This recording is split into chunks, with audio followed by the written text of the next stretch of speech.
Shalom, selamat malam Bapak-bapak, Ibu-ibu dan saudara-saudara beserta anak-anak semua yang terkasih di dalam nama Tuhan Yesus Kristus. Apa kabarnya hari ini? Saudara-saudara yang ada di Pepantan Panasan Baru, di Pepantan Denggungan, di kelompok Singopuran, di kelompok BB dan juga di kelompok Da Amarta, kami percaya saudara-saudara semuanya tetap bersukacita dan bersemangat mengikuti setiap ibadah online yang diadakan di GKJ Sabda Mulia. Saudara-saudara yang terkasih, pada acara pemahaman Alkitab malam hari ini, firman Tuhan akan disampaikan oleh Ibu Widiatmanisih Dewi. Selamat malam Bu Dewi. Selamat malam Mbak Ayu. Dan kita juga ditemani oleh Bapak Yosep yang akan mengiringi pujian. Selamat malam Mas Yosep. Nah, sudah siap kita akan bersama-sama mengikuti pemahaman Alkitab pada malam hari ini. Saudara-saudara yang terkasih, Tuhan Yesus baik sekali ya di dalam kehidupan kita. Kita setiap hari senantiasa merasakan kemurahan dan kasih setia Tuhan. Mari kita mau naikkan pujian kita sebagai ucapan syukur kita. Kita akan bersama-sama memuji Tuhan dari PKJ 216. Kita naikkan syukur kita dengan sukacita.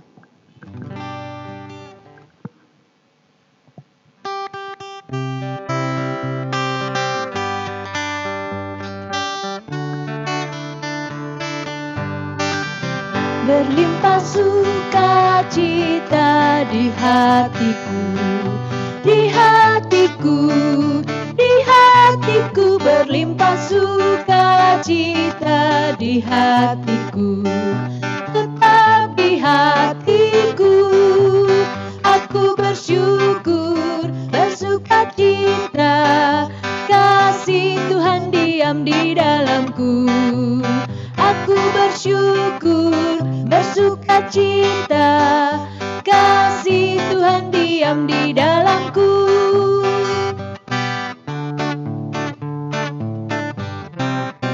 Berlimpah sukacita di hatiku, di hatiku, di hatiku, berlimpah sukacita di hatiku, tetap di hatiku, aku bersyukur, bersukacita, kasih Tuhan diam di dalamku, aku bersyukur, bersukacita, kasih Tuhan diam di dalamku.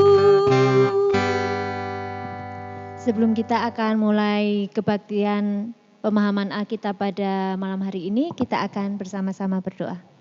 Mari Bapak, Ibu, dan Saudara-saudara kita masuk di dalam doa. Tuhan Yesus, Allah Bapa di dalam surga, Bapa yang baik, Bapa yang mengasihi kami sungguh mengucap syukur karena kemurahan dan kasih setia Tuhan yang senantiasa kami rasakan di dalam kehidupan kami hari lepas hari. Bapa di dalam surga, pada malam hari ini kembali kami datang di hadapan-Mu. Pada saat ini kami bersama-sama akan mengikuti acara pemahaman Alkitab. Kami mohon kasih karunia Tuhan, kami mohon hikmat dan berkat yang dari Tuhan, supaya kami dapat mengerti kebenaran firman Tuhan, dan supaya hati kami hanya tertuju kepadamu. Kami mengucap syukur kepadamu Tuhan, atas segala berkat dan kasih setia Tuhan. Di dalam nama Tuhan Yesus Kristus, kami berdoa dan mengucap syukur. Amin. Bapak, Ibu, saudara-saudara dan anak-anak yang terkasih, firman Tuhan pada malam hari ini akan disampaikan oleh Ibu Dewi. Kami persilahkan. Monggo Bu Dewi. Terima kasih Mbak Ayu. Selamat malam Bapak, Ibu, dan saudara-saudara yang terkasih di dalam Tuhan Yesus. Mari kita menyiapkan Alkitab kita. Kita akan mendiskusikan bersama dari Roma 12 ayat 1 sampai dengan yang kedua. Roma 12 ayat 1 sampai dengan yang kedua.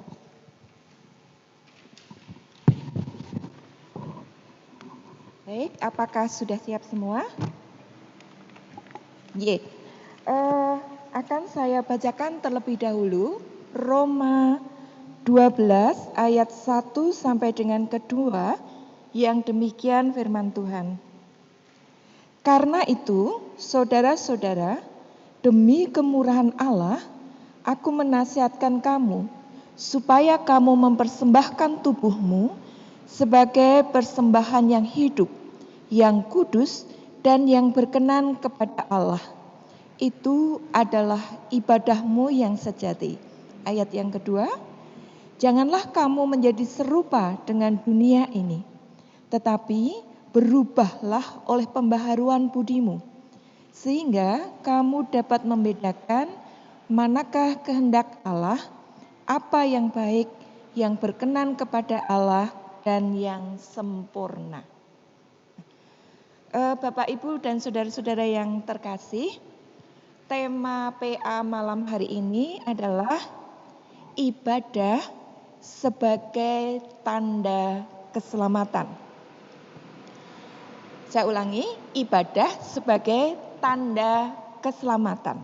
Nah, dari kalimat tersebut ada dua kata kunci yang perlu kita perhatikan bersama, yaitu yang pertama adalah ibadah, dan kata kedua adalah tanda keselamatan. Kemudian saya mencoba menelusuri dari Kamus Besar Bahasa Indonesia apa pengertian atau arti kata ibadah, supaya kita nanti akan memahaminya secara lebih baik. Dari KKBI online atau Kamus Besar Bahasa Indonesia, ibadah atau merupakan perbuatan untuk menyatakan bakti kepada Allah yang didasari ketaatan, mengerjakan perintahnya, dan menjauhi larangannya.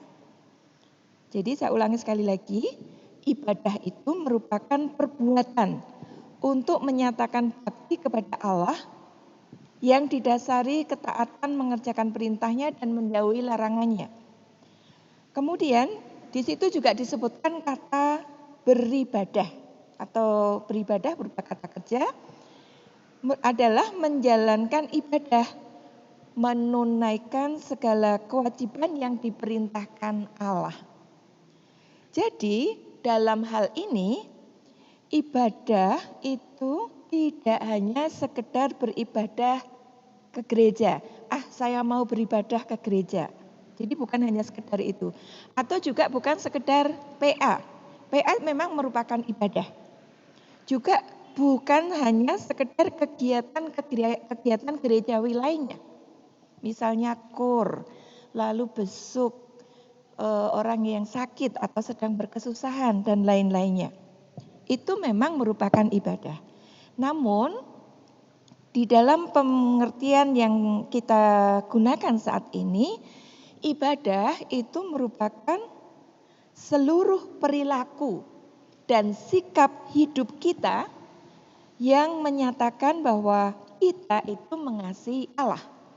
Jadi sekali lagi bahwa ibadah dalam hal ini adalah seluruh perilaku dan sikap kita sebagai wujud kasih kita kepada Allah. Nah, kemudian coba kita akan mempelajarinya berdasarkan firman Tuhan. Tadi kita sudah membaca dari kitab Roma ayat 1 dan yang kedua. Tadi dikatakan pada ayat yang pertama itu ada kata ibadahmu yang sejati. Nah, sebelum kita mengupas tentang makna dari ibadahmu yang sejati, kita mencoba melihat latar belakang dari kitab Roma. Kitab Roma itu ditulis oleh Rasul Paulus. kitab ini merupakan surat yang ditujukan oleh Rasul Paulus kepada jemaat yang tinggal di Roma. Dikatakan jemaat itu adalah jemaat yang dikasihi Allah dan dijadikan orang-orang kudus. Itu dari Roma 1 ayat 1 dan juga ayat yang ke-7. Nanti Bapak Ibu bisa melihatnya atau membacanya dari kedua ayat tersebut. Kitab ini ditulis oleh Rasul Paulus pada tahun 57. Jadi sudah sangat lama ya. Kalau dibandingkan dengan tahun sekarang kita sudah 2020. Jadi sudah sekian puluh abad yang lalu. Nah, Bapak dan Ibu yang terkasih, pertanyaannya adalah mengapa Paulus menulis surat kepada jemaat di Roma? Pada waktu itu di jemaat Roma itu tersiar kabar burung yang memutarbalikkan tentang pengajaran Injil yang diberitakan oleh Paulus. Kemudian persoalan yang kedua adalah karena di Roma itu ada bangsa non-Yahudi dan juga bangsa Yahudi, maka mereka saling menjelekkan satu terhadap yang lain. Bangsa Yahudi menjelekkan bangsa non-Yahudi atau bangsa Yunani, demikian juga bangsa Yunani menjadi sombong. Sehingga kemudian menganggap orang Yahudi juga tidak sebagaimana seharusnya. Maka Paulus terbeban untuk meluruskan ketidakbenaran yang terjadi di sana supaya segera terperbaiki. Nah, kemudian Bapak Ibu yang terkasih, dari ayat 1 kitab Roma dikatakan di situ, karena itu saudara-saudara, demi kemurahan Allah aku menasihatkan kamu, dan seterusnya. Jadi nasihat Paulus ada didasari kata-kata demi kemurahan Allah. Apa yang dimaksudkan di sini? Tentu ada hubungannya dengan pasal-pasal sebelumnya yang ada di kitab Roma ini. Jika Bapak Ibu punya kesempatan untuk membacanya, ada baiknya Bapak Ibu membaca kitab Roma dari pasal 1 sampai dengan pasal yang sebelum pasal 12 supaya dapat memahami lebih baik pasal 12 ayat 1 dan 2 ini. Nah, pada pasal-pasal sebelumnya di dalam kitab ini dikatakan bahwa semua orang tanpa memandang warna kulit, tanpa memandang suku bangsa, tanpa memandang bahasa, memiliki status yang sama, yaitu semua manusia itu berdosa. Nah, padahal dosa itu adalah terpisah dari Allah. Allah adalah kudus, sementara manusia adalah berdosa. Nah, oleh karena itu, kekudusan Allah tidak bisa kompromi terhadap dosa. Maka setiap dosa harus mendapatkan hukuman atau mendapatkan murka Allah. Oleh karena itu, semua manusia yang dituliskan di dalam kitab Roma itu juga memiliki kebutuhan dasar yang sama. Yaitu apa?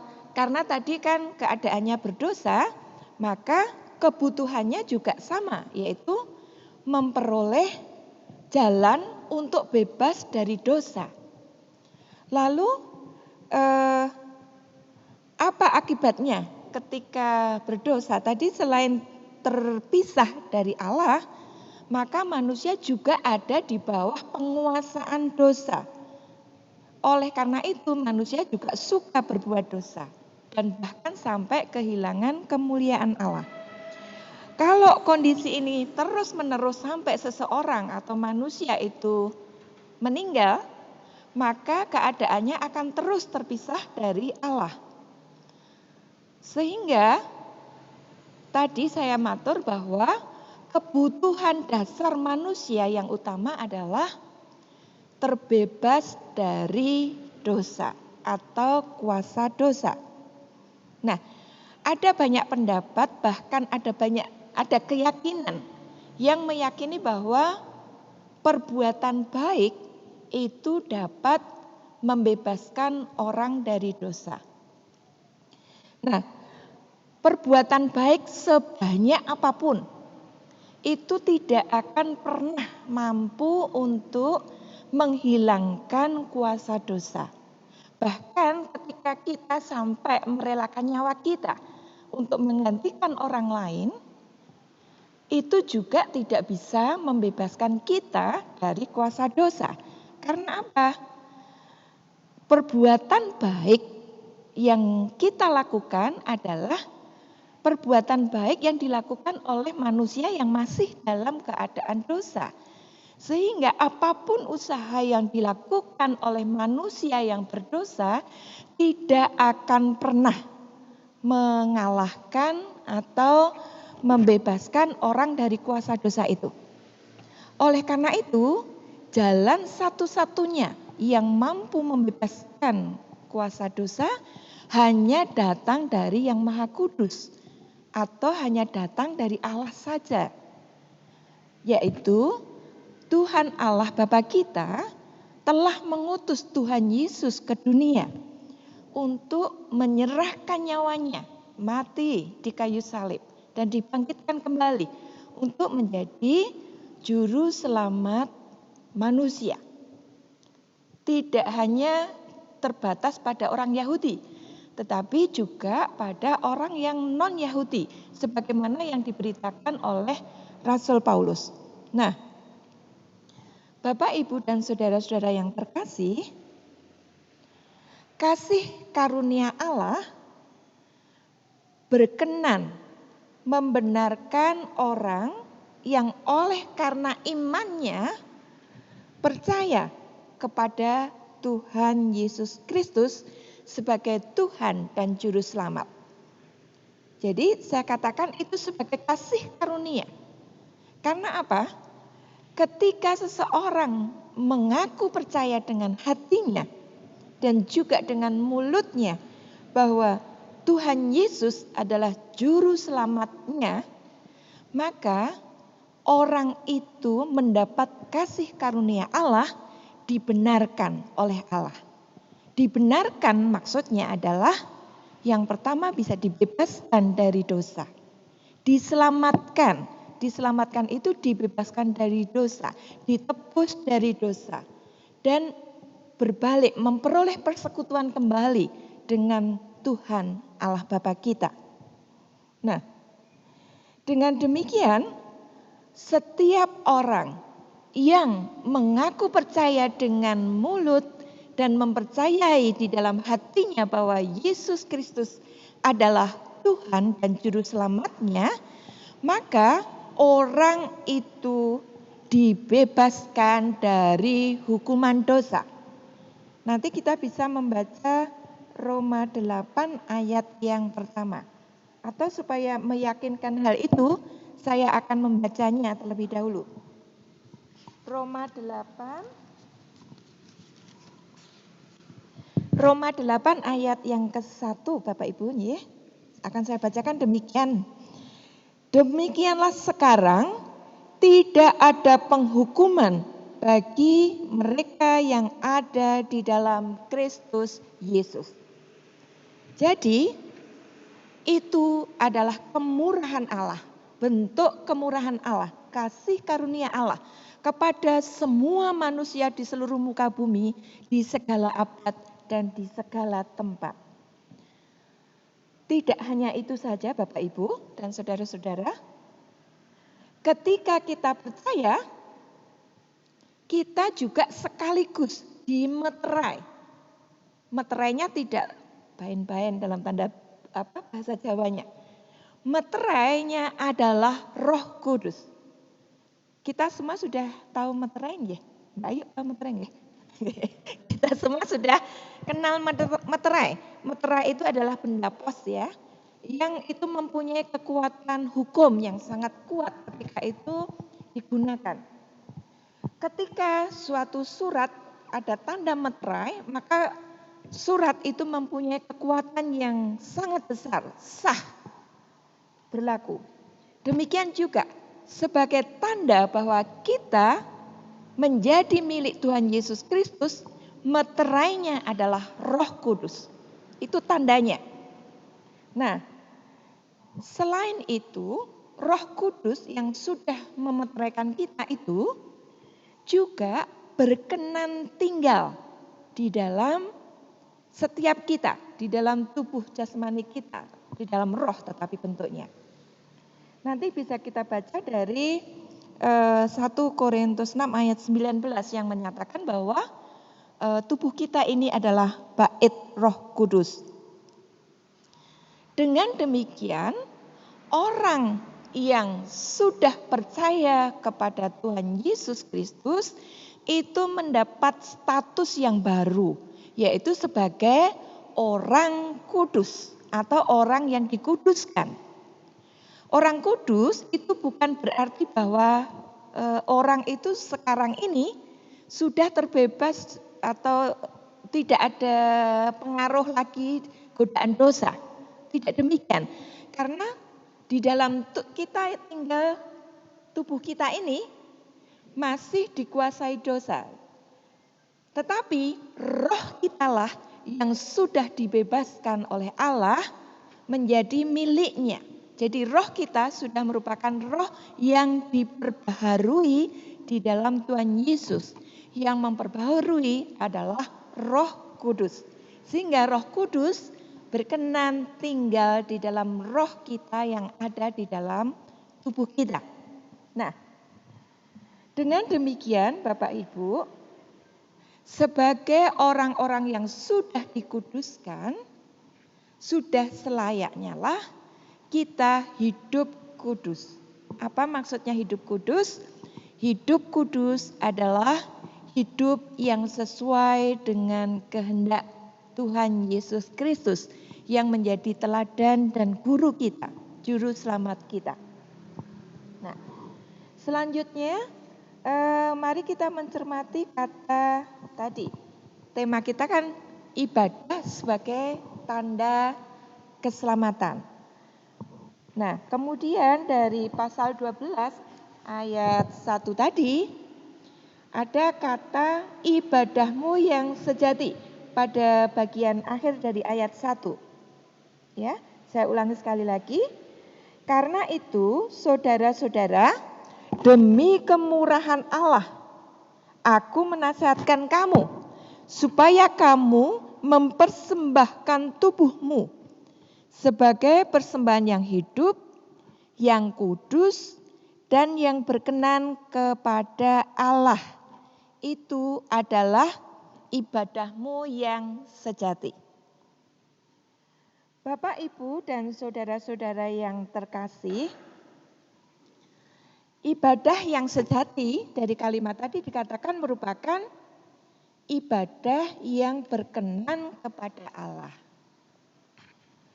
Oleh karena kita sudah menerima kemurahan Allah, dibenarkan secara cuma-cuma karena iman, oleh karena mempercayai Tuhan Yesus dengan mulut dan dengan hati, maka Paulus menasihatkan supaya kita mempersembahkan ibadah yang sejati. Lalu apa tandanya bahwa kita mampu mempersembahkan ibadah yang sejati? Kalimat tadi menyebutkan bahwa persembahan yang hidup, yang kudus, dan yang berkenan kepada Allah. Saya ulangi, supaya kamu mempersembahkan tubuhmu. Mempersembahkan tubuh sebagai persembahan yang hidup, yang kudus, yang berkenan kepada Allah. Itu adalah ibadah yang sejati. Nah, di dalam kalimat ini sama sekali tidak ada disebut bahwa ibadah itu hanya pergi ke gereja ataupun melakukan kegiatan-kegiatan tadi. tetapi adalah mempersembahkan seluruh tubuh kita sebagai persembahan yang hidup dan yang kudus. Bagaimana mungkin kita bisa melakukan itu? Bagaimana bisa mempersembahkan itu? Seperti tadi saya matur juga bahwa hidup kita sebagai orang percaya, sebagaimana jemaat di Roma tadi, ketika kita percaya maka Roh Kudus tinggal di dalam roh kita, di dalam tubuh kita. Maka hidup kita pun juga dipimpin oleh Roh Kudus. Sehingga oleh Roh Kudus itulah yang akan memampukan kita untuk tadi mempersembahkan hidup dan yang kudus. Lalu kita perhatikan ayat yang kedua. Ayat kedua dikatakan, janganlah kamu menjadi serupa dengan dunia ini, tetapi berubahlah oleh pembaharuan budimu, sehingga kamu dapat membedakan manakah kehendak Allah, apa yang berkenan kepada Allah dan yang sempurna. Jemaat yang dikasihi oleh Tuhan Yesus Kristus, pada ayat yang kedua ini dikatakan bahwa janganlah kamu menjadi serupa dengan dunia ini. Jadi ibadah yang sejati, tanda yang kedua adalah tidak serupa dengan dunia ini. Maksudnya seperti apa? Dan juga tanda yang lain adalah budi kita, akal budi kita selalu diperbaharui. Lalu bagaimana caranya supaya kita bisa menerima semua itu atau melaksanakan semua itu? Bagaimanakah kita tidak menjadi serupa dengan dunia ini? Coba mungkin kita bisa mencari contoh tidak serupa dengan dunia ini. Contohnya apa misalnya? Tidak serupa dengan dunia ini misalnya, contoh yang paling gampang mungkin Mbak Ayu bisa memberi contoh.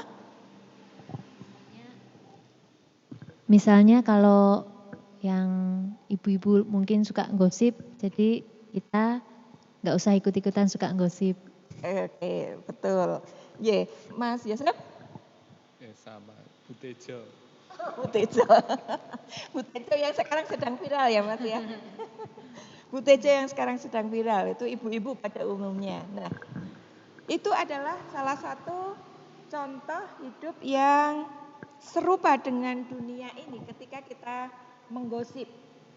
Kemudian juga contoh lain misalnya, ketika di dalam keluarga kita, pasangan kita mungkin ada yang tidak beres. Ataupun juga mungkin sering marah-marah atau ngomel-ngomel. Bagaimana sikap kita seharusnya? Kalau ajaran dunia mungkin ya kita menandinginya ya. Tetapi firman Tuhan mengatakan bahwa kita harus mengasihi sehingga kita harus bersikap sabar sehingga di dalam keluarga kita tetap rukun. Contoh yang lain misalnya, bagaimana kita bersikap terhadap keuangan kita. Bagaimana kita mempersembahkan, bagaimana kita berbelanja, kemudian bagaimana kita menabung dan seterusnya. Alkitab apakah mengatur itu? Ya, Alkitab menasihati kita tentang hal itu. Maleakhi 3 ayat 10 nanti bisa Bapak Ibu sekalian baca juga bahwa kita harus mempersembahkan persepuluhan misalnya. Ada juga di dalam kitab Amsal kita dinasihati untuk mempersembahkan persembahan sulung, persembahan yang pertama. Dan banyak nasihat lagi di dalam Alkitab. Nah, bagaimana dengan sikap kita? Contoh yang lain lagi, zaman sekarang ini apa-apa serba cepat, serba instan. Kalau WA tidak segera dijawab, itu marah-marah dan seterusnya. Ataupun misalnya permintaan kita tidak segera dilayani, kita juga segera protes dan seterusnya. Demikian juga ketika kita berdoa dan tidak segera dijawab Tuhan, kita juga sudah tidak tekun lagi berdoa. Nah, lalu bagaimana seharusnya? Di dalam firman Tuhan mengajarkan bahwa kita harus bersabar, menanti sampai waktu Tuhan memberkati kita. Kemudian juga contoh yang paling mudah, ketika kita dibenci seseorang, bagaimana sikap kita? Apakah kita juga balik membenci atau yang lainnya? Di dalam firman Tuhan dikatakan bahwa ketika ada saudara-saudara kita yang membenci kita, kita dinasihati untuk mengasihi dan mendoakan dan bahkan memberkati. Nah, itu adalah contoh-contoh bagaimana kita disarankan untuk tidak hidup seperti cara hidup orang dunia. Karena kita tadi adalah orang-orang yang istimewa, orang-orang yang sudah dikuduskan, dikhususkan oleh Allah untuk melakukan hal-hal yang berkenan di hadirat-Nya. Nah, Bapak Ibu, dengan kekuatan kita sendiri, kita tidak akan pernah mampu melakukan itu. Tetapi oleh karena Roh Kudus diam di dalam kita, Roh Kuduslah yang akan memampukan kita memperbaharui akal, budi, sikap hidup, perilaku kita. Setiap hari bisa enggak? Ya, batasnya sampai kapan? Sampai kita tutup mata. Roh Kudus sanggup dan bisa mengubahkan hidup kita. Sejelek apapun kita.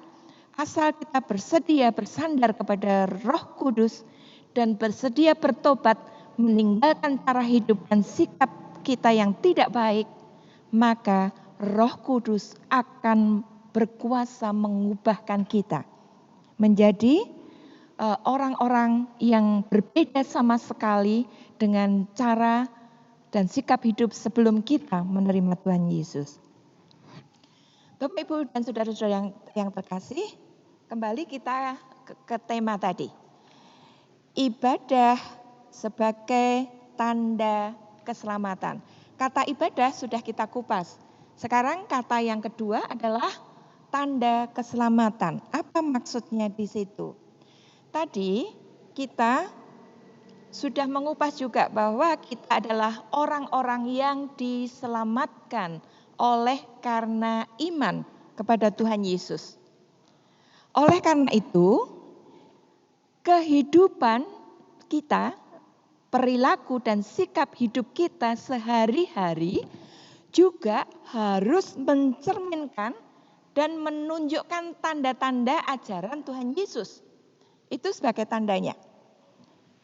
Lalu bagaimana caranya kita dapat menjaga perilaku dan sikap hidup sehari-hari sehingga kita tetap on the track, tetap pada jalur yang dikehendaki Tuhan. Padahal tadi saya matur, kita manusia yang masih hidup ini berada pada tubuh yang dikuasai oleh dosa meskipun roh kita sudah diperbarui. Sehingga dosa akan selalu menggoda kita, termasuk orang-orang yang sudah percaya kepada Tuhan Yesus. Bukan termasuk ya, apalagi orang-orang yang sudah percaya Tuhan Yesus. Karena pasti iblis tidak akan tinggal diam ketika kita menjadi orang-orang yang semakin berkenan di hadirat Tuhan Yesus. Bapak, Ibu, dan saudara yang terkasih, kemudian bagaimana caranya tadi supaya kita tetap dalam tanda petik pada jalur bahwa ibadah kita itu adalah ibadah yang sejati tadi, yang berkenan di hadirat-Nya melalui sikap hidup kita. Coba Bapak, Ibu, dan saudara-saudara yang terkasih, adakah di antara kita yang tidak memiliki handphone? Saya kira hampir semua kita memiliki handphone ya. Pernahkah menggunakan aplikasi Google Map? Sering ya. Ketika kita mencari alamat-alamat yang kita belum tahu, kita seringkali menggunakan Google Map. Google Map itu ya memang sering menolong kita, menjadi sarana menolong kita menemukan alamat secara benar. Tetapi Google Map seringkali membawa kita pada arah yang salah. Misalnya menuju jalan yang kita cari tapi akhirnya menuju makam. Saya pernah itu. Kemudian mencari jalan menuju rumah seseorang tetapi ditujukan pada gang buntu dan di bawahnya itu sungai. Itu beberapa kali saya mengalami hal itu. Nah, Google Map itu merupakan panduan yang menolong kita mencari alamat. Lalu bagaimana orang yang sudah percaya kepada Tuhan Yesus itu mendapatkan panduan? Dari mana panduannya? Panduan kita atau manual, kalau kita memberi alat-alat elektronik ada manualnya ya, ada prosedur bagaimana kita menjalankan alat itu. Nah, prosedur orang Kristen untuk bisa menjalani hidup supaya tadi memiliki sikap hidup dan cara yang berkenan kepada Allah, satu-satunya adalah Alkitab. Nah, oleh karena itu, satu-satunya cara supaya mengontrol kita memiliki sikap hidup dan cara perilaku yang berkenan kepada Allah adalah ya bertekun membaca Alkitab. Namun bagaimana pada kondisi pandemi sekarang ini? Semua kita serba terbatas untuk saling bertemu. Bagaimana caranya? Banyak sarana.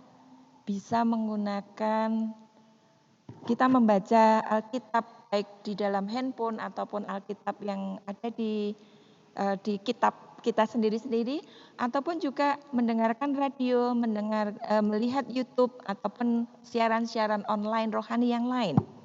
Itu bisa sebagai sarana. Nah, Bapak Ibu, oleh karena ini merupakan PA, maka tentu ada hal yang perlu kita diskusikan atau sebagai bahan perenungan yang mungkin nanti bisa menolong kita memahami firman Tuhan dari Roma 12 ayat 1 sampai 2 secara baik.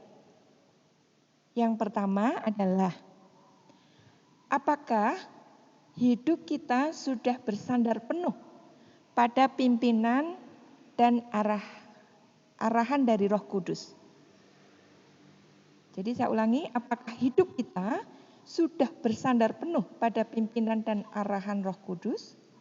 Yang kedua, apakah kita sudah berusaha untuk hidup kudus dan berusaha menyenangkan hatinya dengan cara perilaku dan bersikap sesuai dengan ajaran Alkitab sebagai bentuk ibadah kita?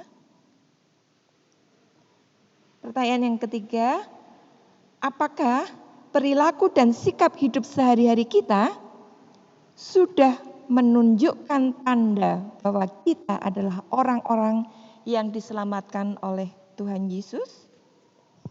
Dan pertanyaan yang terakhir, bagaimanakah kita terus menjaga dan berupaya untuk memperbarui budi kita dan tidak serupa dengan dunia ini pada masa pandemi COVID ini? Ada banyak PR ya Bapak Ibu.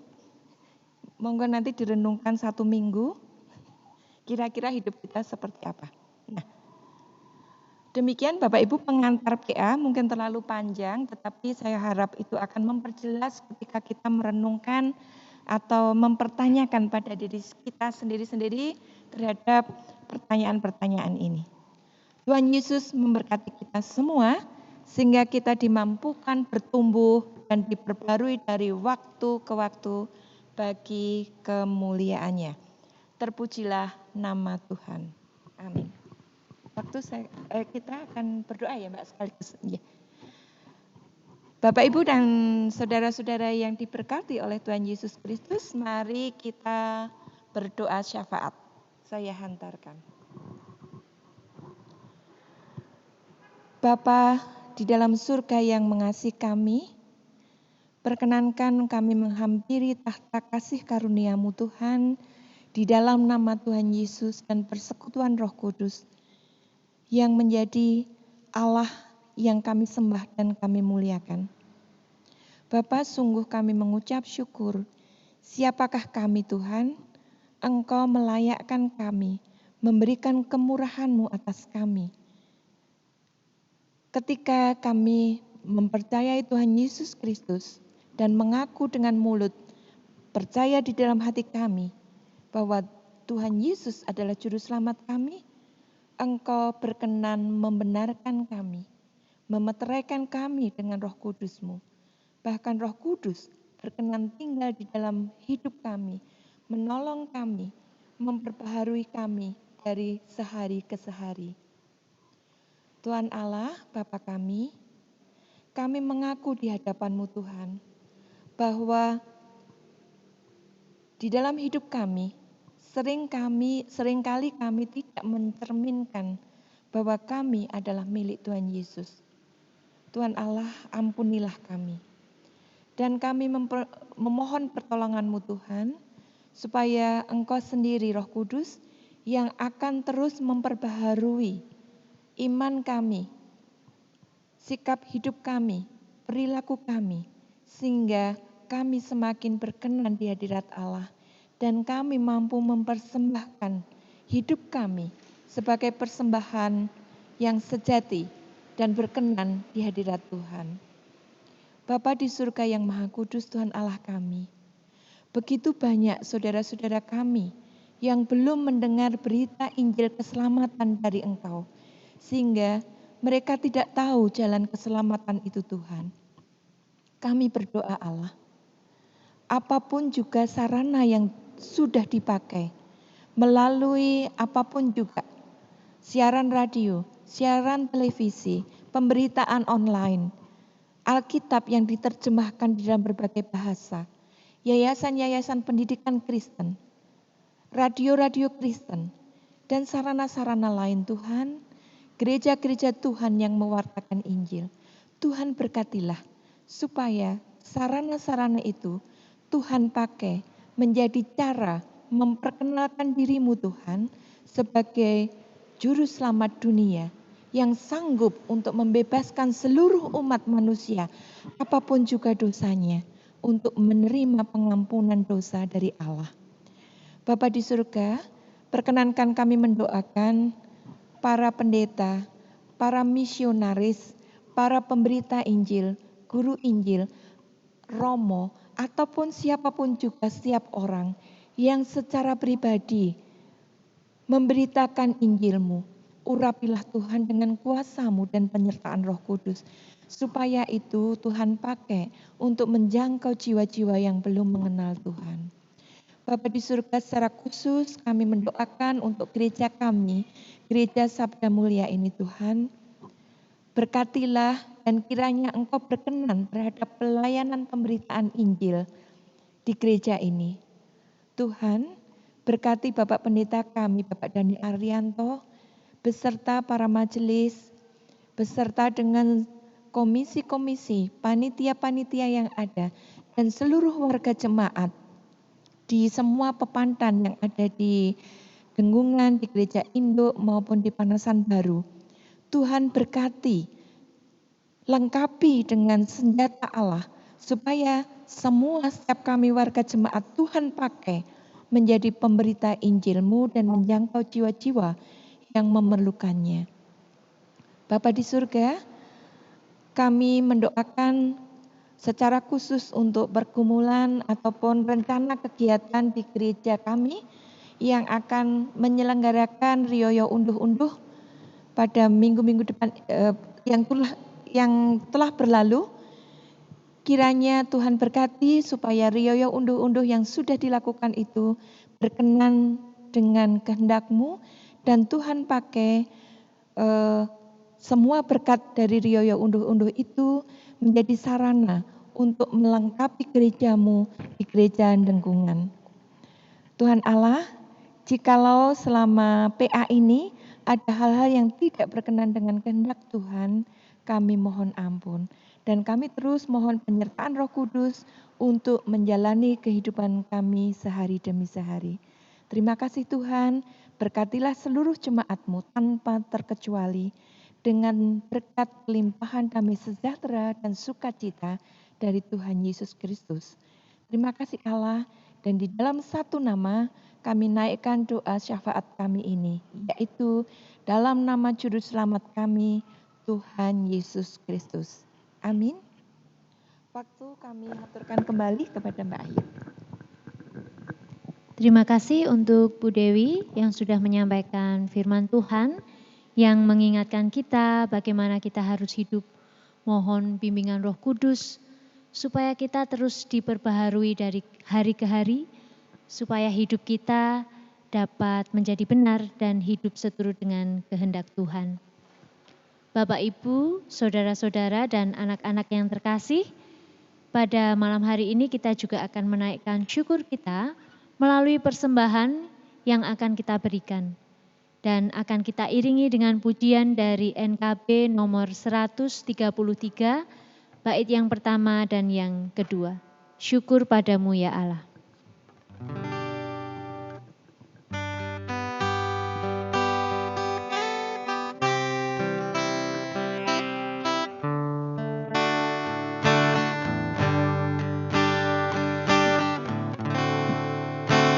Syukur padamu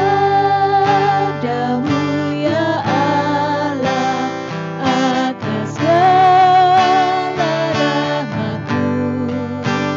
Syukur atas kecukupan dari kasih-Mu penuh.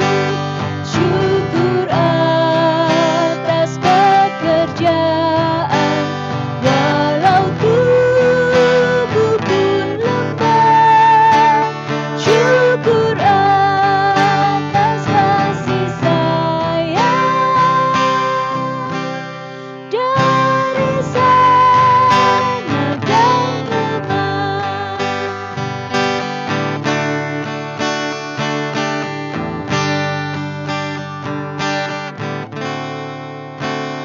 Syukur atas kemauan harum kita tak terti.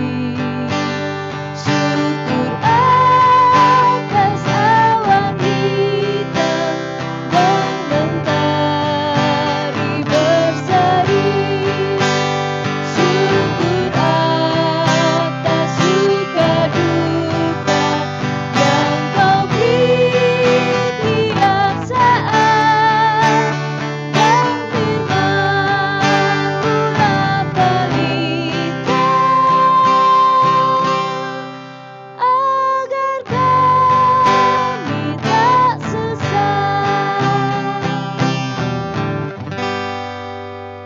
Kita akan bersama-sama menaikkan persembahan kita dan sekaligus menutup acara pemahaman Alkitab pada malam hari ini di dalam doa.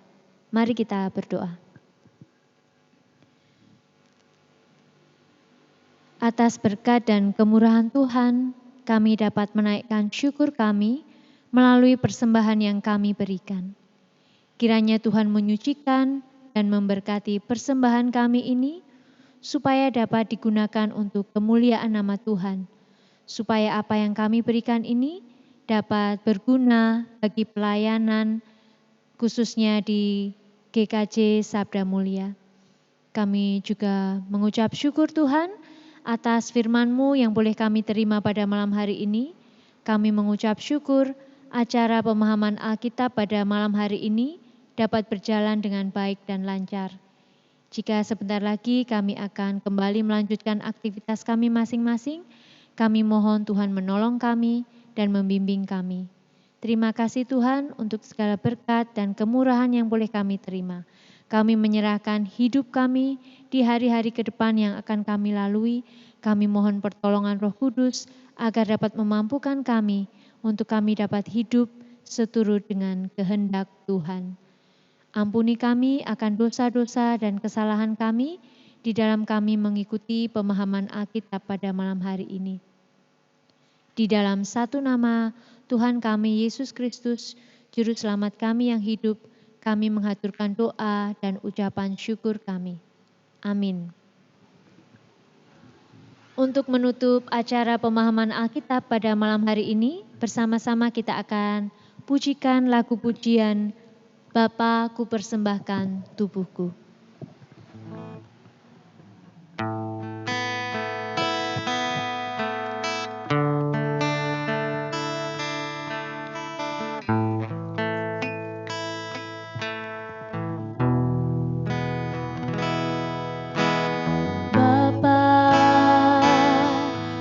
Persembahkan tubuhku sebagai persembahan yang hidup, kudus dan yang berkenan padamu, sebagai ibadah yang sejati.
Demikianlah Bapak, Ibu, Saudara, dan anak-anak yang terkasih, acara pemahaman Alkitab kita pada malam hari ini. Tetap semangat, tetap bersukacita di dalam Tuhan, dan ingat selalu untuk tetap jaga kesehatan. Selamat malam, Tuhan memberkati. Selamat malam, Tuhan memberkati kita semua.